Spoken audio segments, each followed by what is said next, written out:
Hello, everyone. My name is Matthew Rowe, and I'm the CEO of the Campaign for Wool in Canada and its parent organization, the Canadian Wool Council. Welcome all. As I begin all of these meetings with, the Campaign for Wool was started 11 years ago on a windy pier in Pictou, Nova Scotia. Shout out to the Nova Scotia government representative, and launched by Their Majesties the King and Queen. Back then, they were Prince of Wales and Duchess of Cornwall. And so for the last 11 years, our work has grown from starting as just an offshoot of the Global Campaign for Wool, which of course operates in 13 countries around the world with a mission to educate consumers on the wonders of wool. So we started doing that. We still do that. That's still an important part of what we do. But our work has really grown over the years to become the leading national organization for the Canadian wool industry, the only national organization that unites the entire wool value chain from producers to consumers and knits together this really complex ecosystem. And that, of course, was intentional, part of the puns that I'll be peppering throughout my presentation. Um, we are an organization on a mission, again, to continue with our global task of just educating consumers in general on the wonders of wool, regardless of where it comes from, but also developing opportunities specifically for Canadian wool and the Canadians who transform it. And the more that you work in the system, the more you realize that it's not as bleak as you might think in terms of there's quite a lot of legacy companies. There's quite a lot of people operating in this space. They may not all use Canadian wool, but that's why we're on a mission to change that, create new opportunities for Canadian wool, and ensuring that companies that work with wool in Canada are successful and able to sell their products both here and abroad. We are here today to talk about the latest IWTO meeting in Lille, France. For those of you who don't know, the IWTO, or International Wool Textile Organization, is the global governing body for the wool industry. This is kind of the United Nations of wool. It's important to remember, and includes all of the major producers. So from China to Australia, New Zealand, South Africa, the UK, South or Uruguay, and on, all the way down to small subnational units like the Falkland Islands are all part of this group. Canada was actually the only wool producing country of any note with no representation. I remember when we first started looking at this space, we assumed that we had been a member and it had dropped off, but we had actually, for whatever reason, had never belonged. So we fixed that back in 2021, securing Canada its first ever seat at the IWTO. And as you'll hear from myself and many of our participants today, it's opened up literally the world of wool to us. I remember having conversations with the IWTO when we were talking about joining, and they said they were sort of vaguely aware of our industry. Of course, Canada, through some of its legacy bodies like Cooperative Wool Growers, had been present at some global events like the Nanjing Wool Market in China. But that was about it. They had sort of a loose understanding of our industry. There was certainly no cohesive approach, and there was no major involvement by any other organizations. So, what our involvement in the IWTO has given us is a platform to talk about Canadian wool, to talk about Canadian companies that are working with wool, to share our stories. It's provided an opportunity to find collaborators and partners, and also to be able to be involved in all the big conversations of the issues of the day, things that are affecting, animal welfare and biosecurity, where the trade trends are coming, whether they be in apparel or interior design, and how we can work together as an industry, because it's important to remember that the global wool industry, even including all those countries, all those companies, that's collectively 1% of global textile trade. So, we're a small industry, but we're an important industry. We're a long-lasting industry, and so many of the countries that belong to the IWTO face many of the same challenges. So it's so important to be there at that table, to be part of those conversations, and to be able to provide Canada's input where it makes sense. Sometimes, issues are being discussed that, are a uh, you know that that maybe are only affecting the southern hemisphere, but it's good, or the northern hemisphere, or vice versa. But it's good to be aware of all these things, see how they affect Canada, how they may affect our businesses, and what are some of the opportunities that we can sort of push to our members, push to our broader community to be able to take advantage of in terms of trends. Um, we At this particular Congress, so there's two big meetings of the IWTO a year. One is the roundtable, which takes place in fall, and we'll talk a bit about about the upcoming roundtable in November for those who are interested in joining. We're here to debrief on the Congress, which is the larger of the two meetings. This is the roundtable is usually around 70 to 80 people. The Congress is around 300, and up. This was one of the bigger Congresses because of its location in Lille, in France, in the traditional textile manufacturing heartland of France, sort of near the triangle of Belgium and the Netherlands, which has a textile and weaving heritage going back to the Middle Ages. And a lot of the existing French industry is still in Lille. It's a beautiful little city, and we were very honored to be hosted there by the French wool industry and the IWTO. What was special about, and we're going to get into some of the details in the other presentations, but what was really special about this Congress was, since 2021, since we've joined, we've been gradually growing our presence at these meetings, ensuring that there's at least always one Canadian present, sometimes two, sometimes three. We were so pleased this time, and I'm counting Romy, I'm counting your mom as well, just because that boosts our numbers. But we had 12 Canadian participants, which was a record for any meeting ever. And what was wonderful about this group, in addition to being lovely people to travel with, they represent, again, all aspects of the industry. So we had brands, we had manufacturers, we had producers. We were covering the gamut of those who are working in brokering and who are developing value chain projects.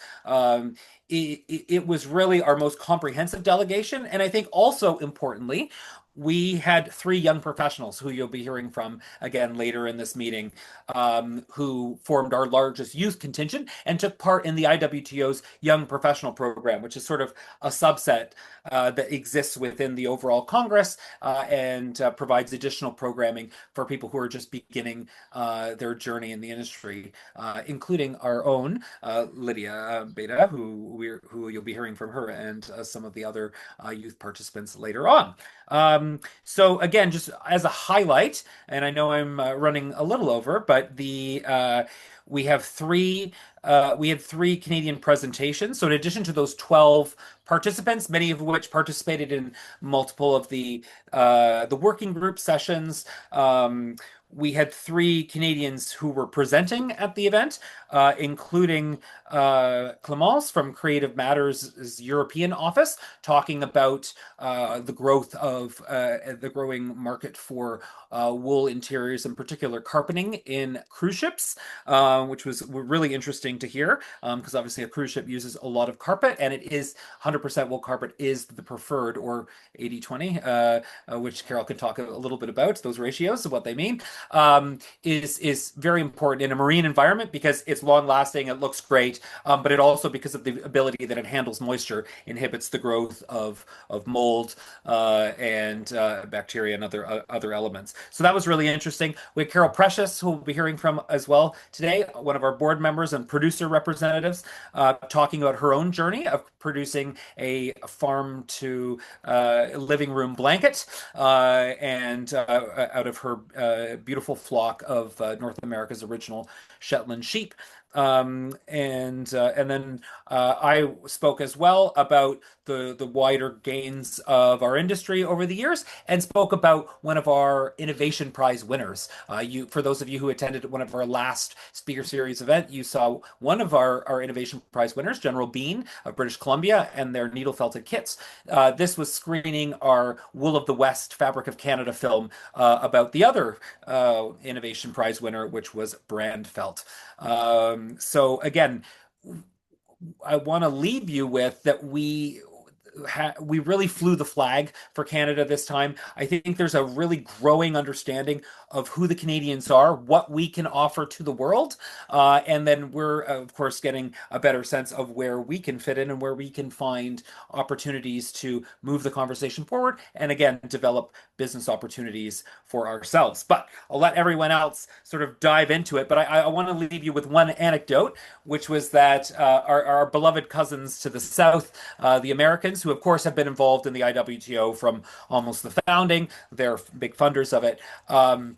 They stood up and took notice of how prominent the Canadians were featured, and of course it was because we put names forward, and I think we sort of woke up their delegation in terms of like they're like, oh, the Canadians are everywhere, like we need to do a better job of putting our own companies and speakers forward, and having a larger presence. So that was, I took that as high praise and encouragement. We have a great relationship with our American colleagues. We did address the elephant in the room about tariffs and Trump, but I'm pleased to report that the working relationship between our two national industries is very strong, and it was nice to see them feeling a bit of a fire lit under themselves, for in response to this incredible Canadian representation. So, without any further ado, I shall pass it over to my colleague Jane, who is our Deputy Head of Delegation, to speak more about her work at the IWTO and her experiences in the wonderful city of Lille, France. Over to you, Jane. And I hope I didn't steal. I know I always steal all your good points, so You hopefully I you didn't take didn't any this you time. didn't this time. You Fabulous. didn't. Thank you. So hi everyone. Thanks for coming and checking in and hearing about what we got up to in the month of May. Normally for these presentations, I like to prepare a lot and I like to go through all of the highlights of the Congress or the conference. This time I want to speak a little bit more naturally.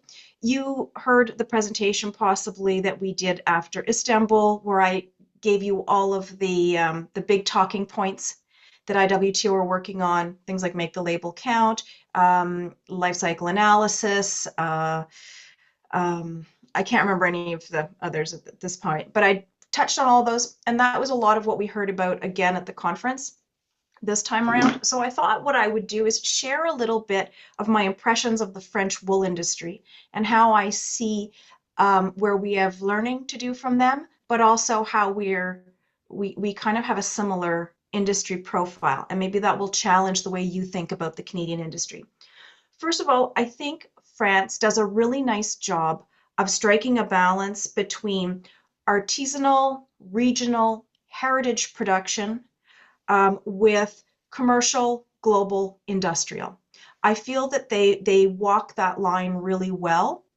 I think in Canada, we are still looking more artisanally, regionally, and we're looking at our own wool heritage. France has done that, and they've done it on a hyper scale. Where I think this becomes interesting is their wool story is speaking to the next generation of wool professionals coming into their market. Yes, they're mastering the global stuff. They always have. Sebert Mazurel, who were our hosts in Lille, they have since I think 1824 been wool merchants, and they do a great job on the global scene. But if you look at Laine Paysanne, Tricolore, different types of smaller regional initiatives that tell their wool story, I think they're doing that really well, and I would encourage Canadians to keep your eye on them. They're working with the same quality of wool that we are here. I have one of their regional sweaters that I picked up when I was in Lyon. So I think France has taught us a lot. in that way of how we can just be a little more sophisticated and answer the challenges of a regional, a domestic industry, and a global industry. I want to give you my product takeaway from France as well. We had a wonderful presentation from a testing lab in the Grenoble area. They are coming up with keratin-based powder. It's made of wool. It can be made of hooves, horns. It can also be made of feathers. And it is a ground down powder of keratin fibers that is then baked into a solid piece of material that can be turned into cutting board, countertop, tabletop, cutting like the handles on cutting knives, really anything. It can be molded into bowls. And I thought, wow, that's an interesting thing for our Romanov breeders here in Canada, because we still don't have solutions for people who are growing crossbreeds using hair sheep. And I think to honor the wool industry, you also kind of have to look at the realities of our industry. And that's one of the obstacles we have. What do we do with fiber that is not good for spinning? So I thought that was a really great product development. And the last point I will make is I had the chance to be a mentor this year in the Young Professionals program. And I was really not pleasantly surprised, that's not the right word, but I was really thrilled with the caliber of young people that are coming into the industry, and at the same time ashamed by people of my generation and our negative speak about the wool industry, our depressed way of talking about how wool, it's hopeless, it's only 1% of the world's fiber, nobody needs wool. That was a refrain that I heard a lot from presenters at IWTO. And I've mentioned this to everybody that I've spoken to. It's got to be hard to be a young person wanting to break into the wool industry. And so I'll let Lydia, Lindsay, and I guess Madeline's not here today, but I'll let our Canadians speak I'm to their here. experience. But I think that as the older generation, or the generation that's driving this, I think we've got to keep an eye on what the next generation wants and what their wool industry is going to look like, and make space for them. And that's what I got. Cool. Who's next on the list? Thank you so much, Jane. Or did anybody have questions? Nothing so far? Maybe at the end Maybe there'll be questions some at the end, timers. yeah. Super. Hello, I'm Carol Sebert, and I'm the chairperson for the Interiors Working Group for the International Wool Textile Organization. And our mission is really strong wool focused. So it's not for apparel, it's for carpets and fabrics that are used in the home. So we had three major projects from this year, and we're making really good headway with all of them, actually. One of them that is a completed fact sheet that the IWTO produces is called Breathe Easy with Wool. And this is all outlining how wool in the home and in the office and in hotels and all interiors, it cleans the air by binding and absorbing VOCs. And to remind you all what a VOC is a volatile organic compound. And they're emitted in all building materials, paint, cleaning products, air fresheners, and even cooking and using gas appliances. So the idea, well, the scientific research that proving that wool actually binds these VOCs and absorbs them and doesn't re-release them is it's cleaning our homes and the places that we live. 90% of our time is spent indoors. So this is critical and very, very valuable information.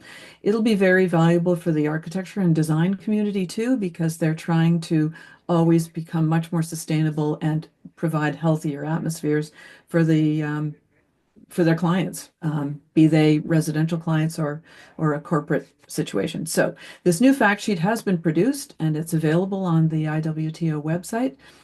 I'm sure I can get anyone who would like the fact sheet, I can send it to you as well. So happy to share that. It's really great and it's all science-based, so not no greenwashing there. Hmm. The next item that we really was just down to the wire of arriving at the IWTO. I think I got the final details just a couple days before presenting, is about our wool versus wool combination, wool nylon testing. Woven Axminster carpet, which is your typical carpet that's used in hotels, high-end hotels, and corporate spaces. The standard production is 80% wool and 20% nylon. And that yarn combination has been developed for about 50 years, and it was always of the understanding that the nylon was critical to keep it durable enough for production and for use. So the IWTO working group decided, well, why don't we take that to testing? So we did. And amazingly enough, the nylon doesn't add any Hmm. durability in real life um, situations. There's all these tests that we did, one called a hexapod test, which is kind of the main one, and it takes it from 1 year of use right up to about 5 years of use of wearing the two carpet samples, and they both were equally fine. So that's really good. It's good for wool because, well, that means we can use 20% more wool in carpeting rather than this 80-20 blend. But also it's really important for end of life because recycling, you can't recycle a blended yarn. It has to be 100%. So if we have this 100% wool and we can start encouraging that use, we can get on to how it can be recycled and the sustainability of that whole aspect of the industry.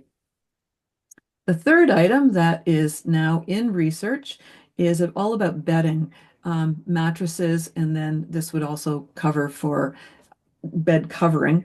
We're doing bedding research in the UK, and we're getting very positive results comparing wool bedding to synthetic, of course, which is often our biggest conflict. But the other part of the focus will also be with feather. So wool is coming up looking very, very good in many aspects about how it keeps you cool when it's hot and it keeps you warm when it's cool and it wicks away moisture and it's just becoming extremely the evidence is that it's a very good product. It will have a barrier with the high cost, but it's going to be well worth it. And Feather has certainly done a good job, and it's a high cost item too. So we're feeling confident. On the speaker section, I won't speak with Carol Precious because she's here, so she can speak about what she's talked to. But I would like to talk a little bit further about what Clémence presented from Creative Matters because there was a lot of enthusiasm for the community at large to know that wool is being used in these large, large ships. I mean, you can think what you want about cruise ship industry, and we can all have opinions about that. But a cruise ship is really just a floating hotel. And so with the same follows for hotel work, that there's a lot of wool being used. And I think that was a misunderstood aspect. The International Wool Textile Organization tends to focus on apparel, so we really wanted to bring the fact that there's a lot of wool being used in interiors, and it's a really important part of the industry, and it's growing. So that's good. Part of that industry, then that I go back to the architecture and design aspect of it, is that the A&D community wants to use wool because it is sustainable, and there's a lot of push towards having sustainable items within offices and hotels. So this is all tying in very nicely. And Jane mentioned the research group from France, so I won't go on about that, but it was very exciting to see an entirely new product, something that looked kind of like plastic, but maybe a little like Bakelite, and it was sort of clear too, so it had a glass-like quality. So it was very exciting to know that there was research being done that was really outside of what we think of for interiors, but there it is coming forward. So that's the report from the International Wool, the Interiors Working Group. Thank you. I think Carol and Romy speak next. Well, if that's the case, I'll bow to Romy and let her speak. Sure, I can do that. So I've been trying to go through all my notes and all the things I collected, and I don't have sort of a wrapped up nicely type of like thought. But I'll just share with you some of the little tidbits. What the biggest thing I got from this was the opportunity for me to use it as professional development and really build sort of my motivation and ideas for running my business, and being in a room with people who are serious players in the international industry is a little terrifying, because what we're doing in Canada is cute and artisanal. We don't, when you compare to what else is going on internationally, it's really small. It really doesn't have a huge impact in comparison to the volume some of these companies are doing, the producer groups, you know, someone in Australia is maybe managing for those wool volumes. You know, it's just really eye-opening to see how big the wool world is. And I know the whole 1% thing was already brought up.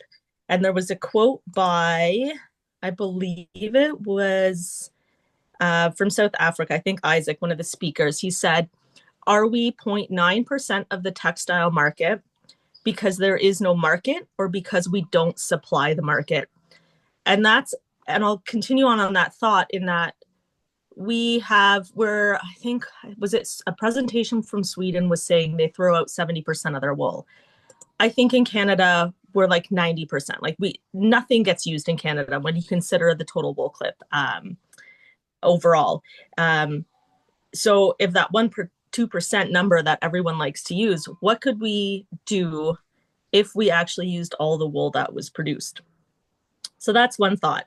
And I take a lot of motivation and inspiration from that, because we do have a lot of ability. We do have a lot of wool in Canada that could be used, but we need that investment. And unfortunately, we are still very stuck in using Canadian wool. It's just very niche. It's very cottage.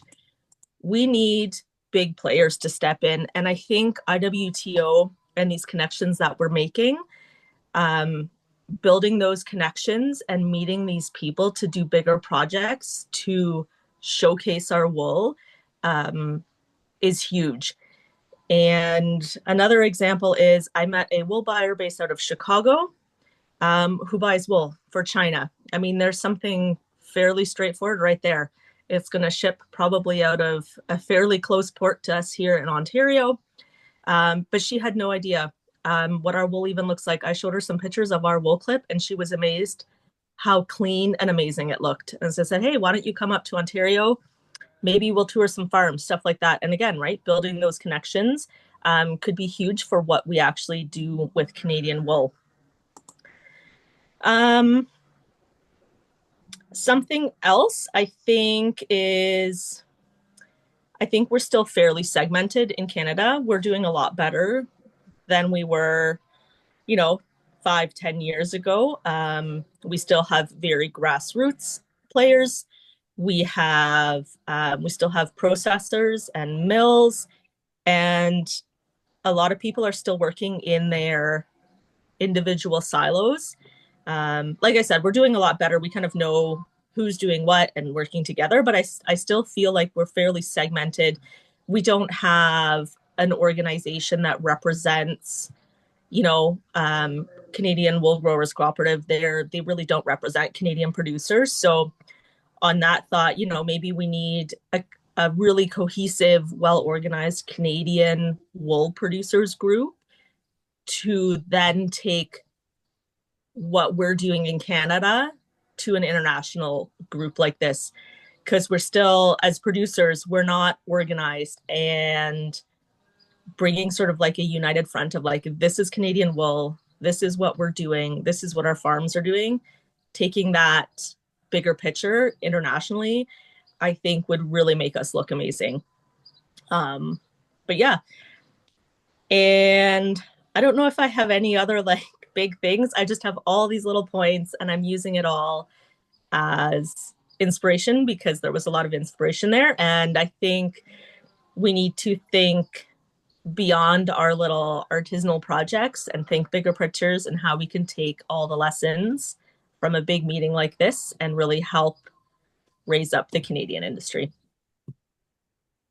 Fabulous. And if I may add, of course, we are the vehicle through which the producer voice is being collected. But you're right. I think there is more opportunity for some of our funding organizations like Ontario Sheep Farmers, Alberta Lamb, who of course collectively make up about 2/3 of all the sheep in the country, can get more involved and more involved in agenda setting. Did you want to speak a bit about the new working group? And where you see opportunity for Yeah. Canada to Um, fit there, which is right on sort of point of yeah. Yeah. And on what, and that comment you just said, yeah, it feeds back into this. We need to think bigger because we're such a small player, but we really need to think bigger and beyond all of the little projects we're all doing because it's a bigger thing than that. I don't know how else to put that, but there's so much out there. So yeah, there is a new producers or a wool growers working group with IWTO. So there hasn't really been much done, but a group like that I think is going to be really key in, whether it's adding a Canadian perspective or anything, but even just adding that grower perspective to IWTO because IWTO doesn't exist unless there's growers. But yeah, it was really neat to meet some of the other growers from around the world, and we all have the same problems. We all have the same opportunities. Just because we're a smaller Canadian market, I was talking to some amazing South African producers. We have the exact same problems. So I think if we can sort of coordinate ourselves and make sure that those issues and opportunities worldwide get kind of fed up to IWTO, I think that's gonna help a lot. fabulous. Carol, as our other producer representative on the trip, and someone who was presenting as well, wanted to get your thoughts on the experience and what you took away from IWTO. Thank you. First of all, I'm so happy that I did go because, like Romy was saying, it takes time to filter everything that you very quickly are receiving all this information for 3 or 4 days in a row. And it is really overwhelming, but in a really wonderful way. I agree with everything that Romy and Jane and Carol have been saying in that really, you do come away feeling that there is a huge opportunity, but you do come away realizing that you will only have success in numbers. And I often say this in all things, and that is that there's enough business out there for everybody. So instead of having this little insular feeling of, oh, I'm the only one who's going to do this, and I'm not going to tell anybody about my project till it's done, that kind of small attitude is going to be fine for that one person, but it's not going to work very well for them if in fact they want to get onto a much bigger program where you do get to use your skills or your product or whatever.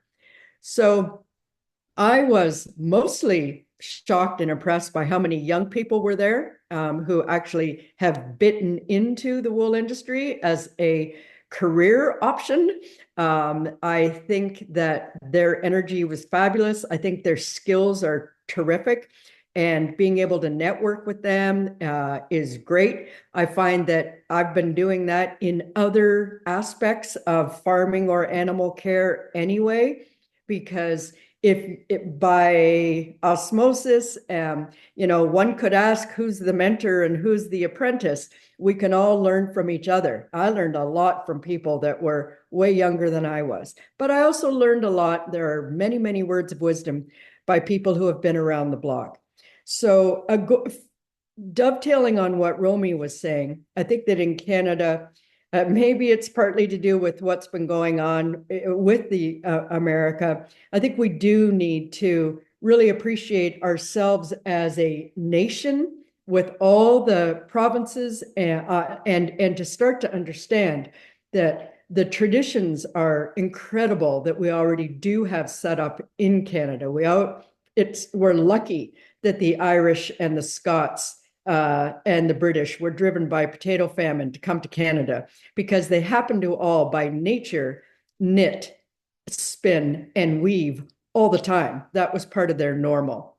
But what has happened, and here in Cambridge, where I live, there used to be 5 wool mills. There are none that function anymore. So we do have big bottlenecks that we know about. And I agree with Romy, like we need big money, big support in order to make it be wonderful. But a bit like Hudson's Bay and their gorgeous blankets, there is a lot of awareness of Canadians are aware of our wool production. And so again, I'm encouraged. I don't have any amazing words of wisdom particularly, but very much willing to be very cooperative. And that is actually what I have found where we have had success is when you start to connect people like Jane did, where I had wool, I needed more of it processed. And then I have my connections to the processors, which is where I still think there's a massive bottleneck. But then to be able to take your wool and be teed up with the right artisan, and from there, ideally have people who could help you market them. And I think this is where I think a lot of young people could come in to help us be really progressive and with our marketing and sales, because I was just hearing a program all about how, and this feels a bit like this, is gaming became amazingly popular during COVID. Why? Because you were locked in your house. So did knitting and handcrafts and using wool. Why? Because you were locked in your house. And I still see, having just been at a big fiber festival, Romy was there too, a huge burgeoning of new people, lots of young people. So we have all the resources around us. And I agree, it is time that we really start to network well, but always with kindness and cooperation, not with bosses. And I'm going to say something because I believe this, not for profit. If people work hard, they deserve to be paid.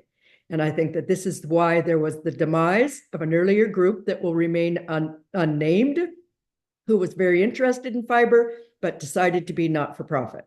So personally, I'm a really hard worker and I deserve to be paid for my work. And so do all of you. The end. That's a great point. And obviously, if we don't make any money, then what's the point in having an industry? You need to Exactly. we all need to eat. So very very good point. Um, moving on again, as I said, this meeting was our largest young professional contingent ever. With 3 participants, with Lindsay, Madeline, and Lydia, all here with us to share their experiences. Our very first, I should say, as a shout out, our very first young professional we ever had was Ellen Edney of Mariposa Fiber Mill, who joined Carol and Jane and I in Kyoto 2 years ago. So we've already tripled our youth cohort in a very small amount of time. So, or 3 years ago, sorry. Where does the time go? Over to you, Lydia, Madeline, and Lindsay. Tell us a bit about the Young Professionals Program, what you learned, and yeah, and how you flew the flag for Canada in Lille. Yeah, good afternoon, everybody. It was really nice to see some curiosity about the young professional programs in the comments. I've been keeping an eye on the chat and people were asking about the requirements. So it's really nice to hear that the curiosity has been sparked in this community. And what I'll do is just to tell you briefly about what the program entails. And then I'll pass it over to Lindsay and Madeline to tell you a little bit about their impressions and their experience. But essentially, the Young Professionals program at the IWTO is one of their hallmark programs that's been running for many, many years now at each Congress, so every year.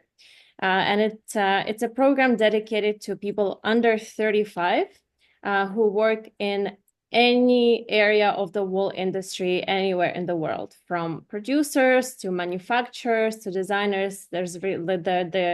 The door is really open to anybody with any level of experience also, I should say. So this year, I believe it was one of the largest cohorts of young professionals ever. We were a total of 19 people from several different countries, such as Australia, South Africa, Denmark, Japan, and of course, the three of us from Canada. This is the largest Canadian cohort. Also, it's the first time that we were 3 people. And of course, Ellen, like Matthew mentioned, was the pioneer young professional from Canada. So I felt really proud to take part of in this program as well and to represent Canada. I'll echo everybody else to say, of course, that it's quite an intimidating conference because we are a very small industry, like it's been mentioned several times already in this call. You know, you're walking into a room with people who are running, you know, intergenerational businesses, right? In countries where the wool industry has, you know, survived globalization and is so rooted in places. It's quite amazing to see what kinds of opportunities there are to even develop skills. You know, some people in the young professionals cohort, for example, were wool buyers in Australia who work for Italian, you know, premium Italian fabric mills and source fine merino wool that will be made into, you know, luxury suits, you know, sold at designer houses, or I know producers whose you know parents have flocks of 10,000 sheep and more, or people who are administrating some of the most prestigious certification schemes, right, for sustainability and traceability. So it was really fascinating to see what opportunities are out there, but also quite humbling coming from a smaller wool country. But if there's anything positive to take away is, of course, that, you know, we only have one way to go, and it's upwards from where we are now, right? There's so many opportunities and so much we can do together. So I appreciate everyone's camaraderie in this call, like throughout generations and throughout the value chain. And my position was dual in the sense that, of course, I'm a young person interested in wool, working in the wool industry. I'm a full-time employee of the Campaign for Wool, Canadian Wool Council, but also as a member of the Canadian Wool Council, I was very proud of our communication strategy this year to be able to attract 2 producers, Romy and Carol, for the first time again in our delegation, and 2 additional young professionals, Lindsay and Madeline. So I'm very proud of the fact that us as a team were able to translate the work of IWTO to the Canadian wool industry and to be that bridge between the global and the Canadian industry. So maybe I'll just end it here. And Lindsay, if you'd like to say a couple of words. Yeah, absolutely. Thank you. I thought the whole experience was so informative, and looking at things from this global perspective really informed some things that we could be implementing in the Canadian market in terms of supply chain, better support for our farmers, looking at big picture projects as to what we could use with the wool that we currently have.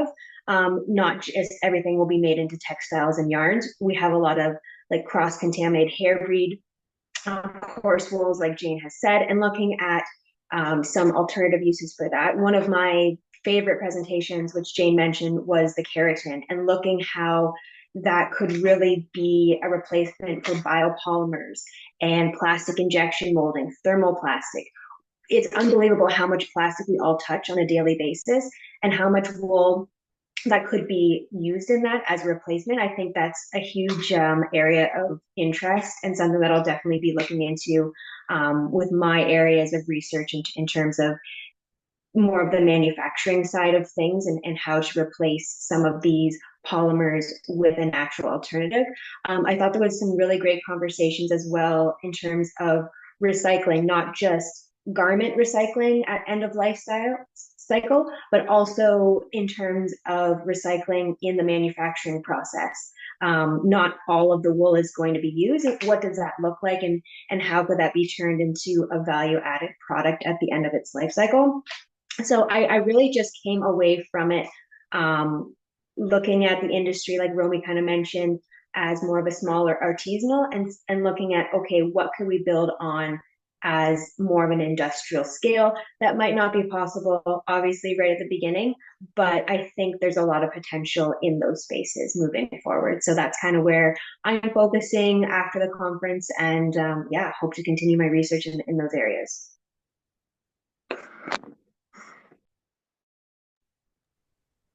Uh, Madeline, why don't you share some of your adventures? Of course, you're for those who don't know Madeline, she works for one of our partners at Black Sheep Mattress Company, and where we had our 10th anniversary celebrations. So I think you're there right now, I guess. Um, but why don't you, yeah, tell us a bit about your experience. Yeah, I thought it was really informative on how we can maybe interact more so with a more like global ecosystem when it comes to like finding supply, finding manufacturers, since we don't have like a huge we are not like a huge wool producer here. It'd be great to like have those more global connections, and see how we can expand to kind of be part of their story. And then in turn, they could be part of ours. So I think like meeting some global people that were maybe on a larger scale, like bigger companies, was very interesting. I thought for me, like the most interesting part, since I'm in like the more interior sector, was the research being done for interior applications. It just shows that there's like a lot of space to grow within that, and something that maybe is not necessarily so well known to the public yet. You know, people think of wool, they think of like handmade blankets and sweaters, but to break it down to like a polymer level or for like the health benefits, it's something that I think we could really expand on. And that was like super informative to me, both like to, you know, share that information like within like the customer base of Black Sheep Mattress, but also to expand our industry in general. I think like we could be at the forefront of some big things when it comes to that. Um, yeah, I thought it was really cool. There's clearly a lot of room for, I think, disruption. There are some pretty traditional ideas still surrounding wool, and a lot of the younger cohort were bringing up some, you know, more different ways of maybe thinking about wool, marketing wool, selling wool, which I think is really valuable. And as someone who's like at the tail end of the client experience, you know, like I'm the one who sells and markets it. It's good to see that, you know, change is happening in terms of new ideas are coming to the front.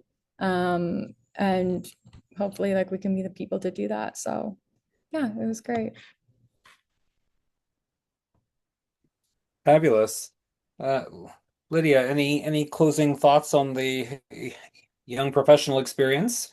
And would you recommend this to other young people perhaps on the call today? Should they come along to the next Congress or well, we'll talk about in just a moment the next two meetings that are in some pretty exciting locations. But would you, other than the chance to see the world, you know, would you recommend? I would certainly recommend this program, even just as a way to get into the Congress at a reduced fee, which is not negligible. Um, Especially when it's denominated in euro. Hits us Canadians especially hard. and if anybody is interested to apply for the future, young professionals streams for the next congress that's gonna happen next spring. Just keep an eye out to our social media and newsletters as well as the IWTO. They're typically announced in January or February, and there's usually about a month or two window to apply. So just keep an eye out, and we'll be sure to also promote it on our channels. But we only have a couple of minutes left. Perhaps there are any questions in the room. I'll try to moderate. That'd be great. I see Jane has a question. It's not so much a question, but I do want to wave the flag again for the young professionals. And in some of our one-on-one chats, things that they've shared to me, I find are really interesting. Like, we don't have textile education in Canada. So how did these young people get into the industry? And they are smart. Lydia, Madeline, and Lindsay are smart. How do we foster avenues for them to take those great brains of theirs and not go into banking? You know, what can we do as an industry, both in Canada, and how can we encourage IWTO to make that YP program even more impactful? And so that was my takeaway from working with the YPs. We have great resources for brains at our disposal. We need to find funds and we need to find opportunities for them to be able to stay and work and earn a fair living in the industry, to Carol Precious's point as well. So, That's a great point, Jane, and certainly an area that we would love to be able to build out. So for those on the call, considering how you might help or contribute to future delegations, even if you can't attend yourself, sponsoring a young professional would be a great way of ensuring that that the Canadian legacy moves forward, and that could be done just covering the registration fees, helping offset some of the travel costs. As mentioned, these are not inexpensive outings, so being able to reduce that impact, especially for those who don't have a company to help support them, would be, I think, help us reach a much wider group. Just before we get Matthew, just before you go on to the rest, would there be an opportunity or a willingness for Canadian Wool Council to form a Canadian working group of young professionals? Absolutely. Yes. Yeah. And we actually are in discussions about, for example, something aligned to this that would be around funding like internship opportunities in different parts of the value chain. So, but absolutely, I love that idea. Like being able to have that Canadian forum that outside of this once or twice a year annual trip can be the way through which young people interested in getting into the wool industry can gain experiences in the different parts. Because one of the amazing parts, as you know, about the industry is it's so varied. So, whether you're interested in on the producer side, the shearing side, processing, manufacturing, design, retail, there's so many different ways to be involved in wool that depending on your own interest and skill sets. But yes, Jane, I think that's a great idea. So a quick reminder then, maybe 35 is the cutoff, maybe it's 40 the cutoff, doesn't really matter. Get in touch with Matthew and Lydia if this is something you'd like to be part of. And I am gonna give a shout out to Lydia, who had a great idea that IWTO should have a job posting or a job board on their website, as should Canadian Wool Council. That's my bit. Now I'm muting myself. Fabulous. Yes. And we're also part of that internship stream is also looking at if we can get a funded opportunity, for example, to work with the IWTO both here and maybe spend some time in Brussels. Not a bad posting as well. But absolutely. And I see Romy has already put her hand up to take an intern. So if anyone wants to go to Southwestern Ontario and take on a wonderful lamb and wool operation with Romy and family, that would be a great chance.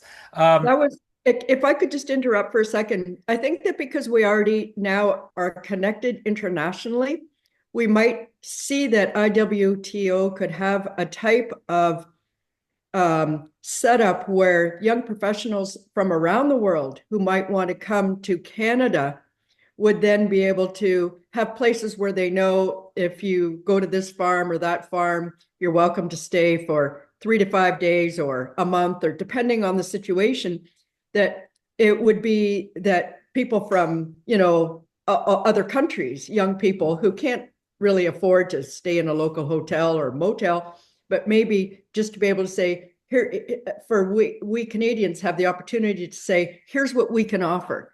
And then maybe some of these young people a little bit, will backpack and come on over and learn more and cross-pollinate with the young people of our area and let them come up with good ideas and go with them. That's a I great have to idea. add to that. I have to add to that. I can't help myself. Icebreaker was founded on that very concept, Carol. It was a young backpacker and his girlfriend who ended up on Fiona Breckenridge's farm in New Zealand. Fiona's a girl from Nova Scotia who went over to learn to shear in New Zealand, met a New Zealander, and started a sheep station. And that is how the icebreaker socks that you see today came to be. There So you go. proof Cool. is in the pudding. And then they sold to private equity for millions, and so there is a happy ending in a wool story sometime. So that's fabulous. And actually to that point, that's something that we're looking at, particularly to start with shearing, for example, but could also be any opportunities because having opposite seasons from a lot of the wool growing areas like Australia, New Zealand, South Africa, when it's starting to get a little bit cooler. I mean, they don't really have winter, but like having when it gets cold for them to come up to Canada and in their summer for our summertime would be a great experience. But I'm conscious of time, so I just wanted to highlight before we take any other we can stay for an extra couple minutes to answer any questions, but I just wanted to highlight for those of you who are feeling a little FOMO and feel that you should have been along and that this sounds like an experience, something of value to your enterprise, your business. We have two upcoming IWTO meetings. So one is at the end of November. I believe it starts on the 27th, but we can send out dates once those are confirmed. This is a really unique one. So this is the roundtable. As I say, it's a smaller group, probably about 70 people. It's being held in the mountain kingdom of Lesotho in southern Africa, which is totally surrounded by South Africa. You'd have to fly to Johannesburg and then connect on to Maseru, which is the capital of Lesotho. But if you really want something outside the box, that's going to be pretty fascinating. It's really, a mountainous kingdom. The king apparently is the biggest sheep owner and is the president of the wool organization. So there'll likely be a reception at the palace, but also an opportunity to learn not just about the Lesotho wool industry, but the larger South African industry. So again, if that is something of interest, that's at the end of November, which is their springtime. So again, a really good time to be in the Southern Hemisphere. The next Congress, which the date hasn't been set for, is in May and will be, again, fascinating in a very different way. Will be in Dalian in China. And so again, China home to most, whether we like it or not, home to most of the world's wool processing and manufacturing capabilities. So again, especially if you're interested in fashion side or textile production of any kind, this is where some of the biggest companies in technology are located. Dalian is in Guangzhou, so you would access it through Hong Kong. So it's in southern China, and so lots of flights, obviously, from Hong Kong to Canada. So again, as these dates get confirmed, we'll be sending those out, as well as any opportunities, for example, for young professionals, or if we have any government support to help offset some of the registration costs. So thank you so much to our wonderful team for presenting on your experiences. Again, it was such an honor and a pleasure to have you all there with us in Lille. And I did feel very proud as a Canadian, especially when the Americans were jealous of how visible we were. So I thought that was a real notch in our cap. Just again, we're a couple minutes over. Were there any other questions for myself or to any of the group members who spoke? Seeing none, obviously it was a very fulsome and complete presentation. So we're going to take a little bit of a break for Spinning Yarn Speaker Series. I'm sure you all want to be out with your sheep, romping in fields and enjoying these precious few months of Canadian summer. So we will be back with a bang in September for our Wool Month preview. And of course, have, as always, a wonderful schedule of activities touching all aspects of wool's use for October for Wool Month. So stay tuned to that. But in the interim, I wish you all a wonderful summer. Thank you for all your support and look forward to.